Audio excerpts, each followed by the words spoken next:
Olá, bom dia, seja muito bem-vindo a essa edição. Nós estamos ao vivo, agora são 10 horas em ponto pelo horário de Brasília e você confere as principais notícias do Brasil e do mundo desta terça-feira. Olha só, o presidente Lula se reúne com autoridades na manhã de hoje em Brasília para discutir a situação de emergência que vive Maceió. A reunião contará com a presença do presidente da Câmara, o ministro dos Transportes, além do governador de Alagoas e o prefeito de Maceió. Lula quer entender a dimensão do problema, principalmente após o rompimento de parte de uma mina da Braskem no domingo. Em 2 semanas, o terreno já afundou mais de 2,30 metros. 14 mil imóveis precisaram ser desocupados na capital alagoana e também hoje deve ser instalada a CPI que vai apurar o caso. O governo prorrogou o programa de renegociação de dívidas, o Desenrola Brasil, até março de 2024. A medida provisória foi publicada hoje no Diário Oficial da União. Até 31 de março de 2024, o consumidor vai poder renegociar as dívidas no programa Desenrola Brasil. O prazo foi prorrogado por meio de uma medida provisória assinada pelo presidente Lula e publicada na edição do Diário Oficial da União. Antes, o prazo para a renegociação de dívidas terminaria no fim deste ano.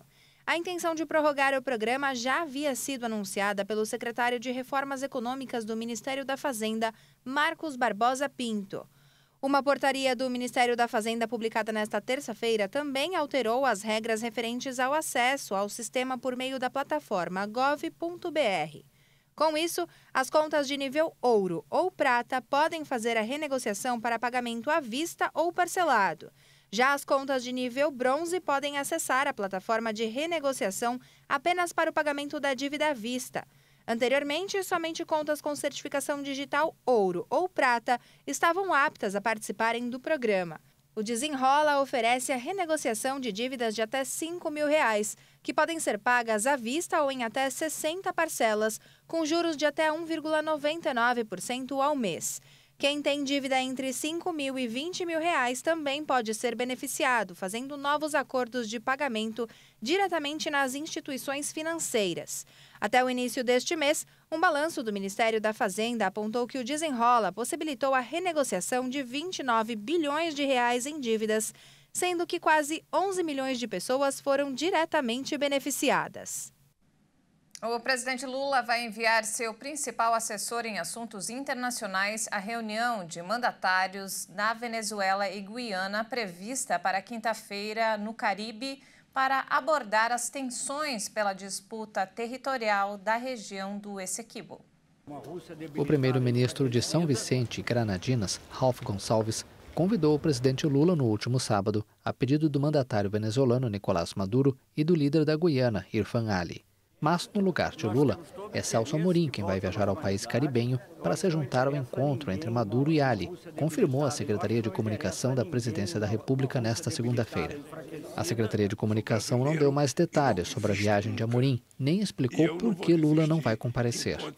A reunião tem o objetivo de acalmar as tensões entre Venezuela e Guiana, depois que o governo venezuelano realizou no último dia 3 de dezembro um referendo consultivo que aprovou uma possível anexação de Essequibo. Maduro apresentou um mapa venezuelano com a incorporação da província e deu 3 meses para as petroleiras deixarem a região. O governo da Guiana levou o caso ao Conselho de Segurança das Nações Unidas e fortaleceu os laços com os Estados Unidos. Washington informou a realização de exercícios aéreos militares na região.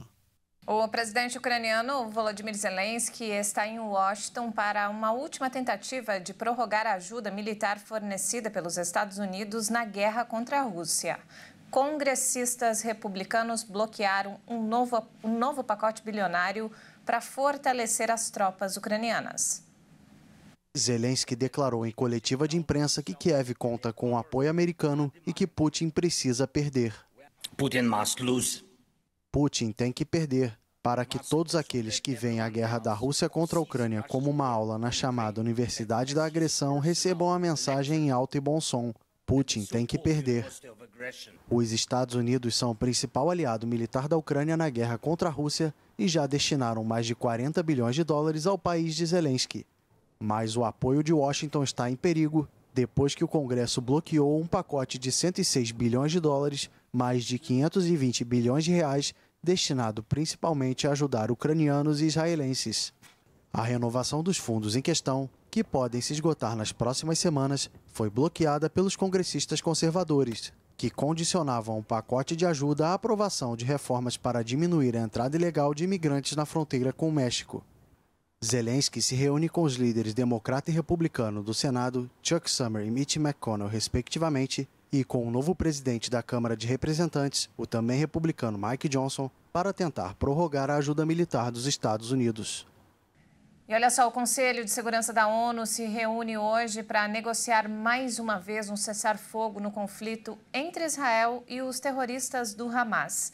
É a segunda vez em menos de uma semana que o Conselho tenta chegar a um acordo. O encontro de hoje acontece em meio a novos bombardeios em Gaza.